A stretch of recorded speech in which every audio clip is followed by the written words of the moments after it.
Hello and welcome to Cricbuzz Comm Box, also known as the GK and DK show. England playing Nepal. You've heard that before. I've said it many times, but I love the surprise that you have in your face, like you've heard it for the first time. That's good acting. England and Nepal are playing a game at the Wankhede Stadium right now. England chose to bat first after winning the toss. They got to 184 for the loss of 7 wickets. And Nepal at the halfway stage is just an inch, well, perhaps a millimeter ahead of England, because England at the 10-over mark had 1 run less and had lost a wicket more. They were 84 for 3. Nepal is 85 for 2.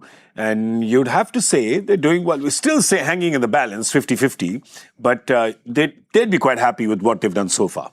Extremely happy. I think they have paced the chase quite nicely. And also this pitch is playing into Nepal's hands. If it was a pitch which had bounce and carry, then the fast bowlers would be more into action. That would be a little more alien to them.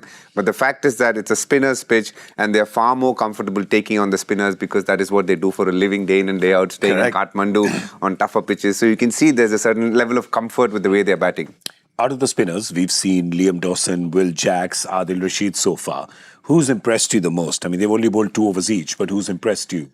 You have to say, looking at the figures, Liam Dawson purely because of the control he's given them. But if you do see, the pace bowlers have gone at quite a decent clip, and so have the other spinners. So England are under a bit of pressure because whoever they turn to, they seem to be going for runs.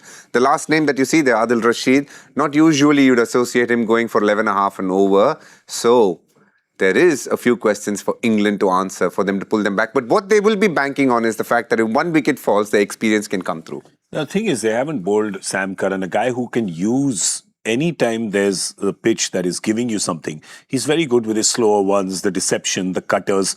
They've not used him yet. They haven't used him, which is quite surprising. And I think that's why they played Yukwood, because they want to bowl him with the new ball, and that's what they did. But he went for a bit of a tap too. Now, the game heavily relies on how Nepal paces the chase.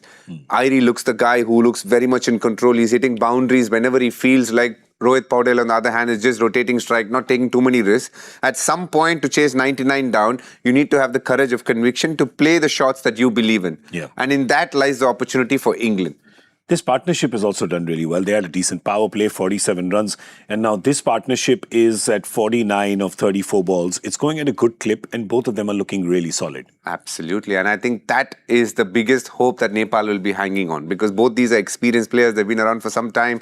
So if they can take it to the 15th over, Nepal have a proper chance of doing something special here. There was some good fireworks by Kushal Patel up front. He got 29 of 7. Asif Sheikh was kind of stuck, couldn't really get going. But this partnership right now, a lot hinges on this. I tell you what, if they can do it, it's 10 and over in the back 10, right? If they can do this, if they can bring this home, that stadium is going to have an explosion of joy, because there's a lot of Nepal fans there.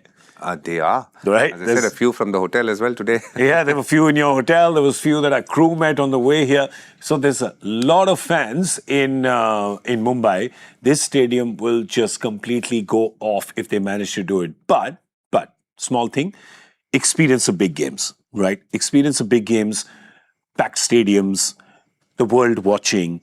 It's the last bits. Like, it's always the first 10 is much easier than the last 10. Absolutely. And the 10 to 15 will be easier than 15 to 20. Like, talk people through that.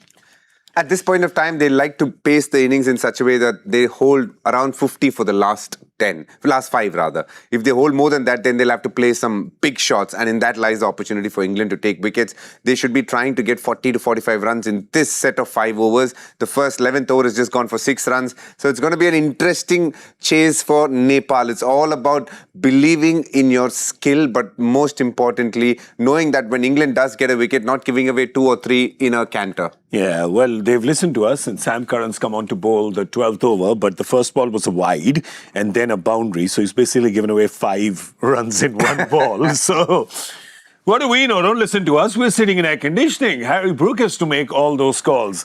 Well, I'll tell you something. This game, like the 3 yesterday, is going to be an interesting one. Is it going to be an almost upset? or an actual upset? We'll know this when this game gets done, and then we'll come here to discuss it on Cricbuzz Live. There is another game happening today in Colombo, which is Sri Lanka playing Ireland. So, yeah, don't just think, oh, these are associate nations. They're playing against big established countries. Nope, nope, nope. They're giving you very competitive and very entertaining games. If you don't believe us, go to a screen right now and watch. Maybe, just maybe, Nepal can do this. Maybe they can climb this Mount Everest that is in front of them. Oops, wow, that was a good one. All right, we'll see you later. Thanks for watching Cricbuzz Comm Box.